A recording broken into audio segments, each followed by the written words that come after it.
पेठरोड दत्तनगर या परिसरात गुंडांची दहशत आणि टवाळखोरांवर कारवाईची मागणी नागरिकांनी केली आहे.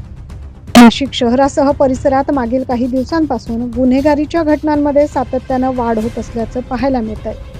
त्यातच सध्या शहरातील पेठरोड येथील दत्तनगर भागात गुन्हेगारी पार्श्वभूमी असलेल्या मुलांचा देखील वावर वाढलाय.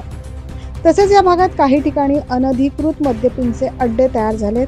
काही बंदिस्त व पडके घरं, वाडे, यामध्ये तर राजरोस, अफू, चरस, गांजा, अफीम असे अवैध व्यवसाय देखील सुरू आहेत. यांची विक्री आणि सेवन असे अवैध व्यवसाय देखील सुरू आहेत. पेठरोड फुलेनगर परिसरातील गुंड प्रवृत्तीच्या मुलांचा या भागात दिवसरात्र वावर वाढला असून स्थानिक नागरिकांमध्ये दहशतीचं वातावरण आहे. तर बुधवारी एका व्यक्तीला मारहाण देखील या ठिकाणी करण्यात आली. यामध्ये मारहाण होत असलेल्या व्यक्ती सोडवायला गेलेल्या महिलेला देखील या परिसरातील गुंडांनी मारहाण केली असल्याचं बोललं जात आहे. यापूर्वी पहाटे दत्त मंदिरात एक ज्येष्ठ नागरिक दर्शनाला जात असताना त्याला कोयत्याचा धाक दाखवण्यात आला. या भागात काही किराणा दुकानात रात्रभर गुटखा, सिगरेट, अंमली पदार्थ विकले जातात. त्यामुळे या परिसरात गुंडांचा वावर वाढलाय असं देखील बोललं जात आहे. या भागातील गुंडगिरीचा बंदोबस्त करावा अशी मागणी स्थानिक नागरिकांनी केली आहे.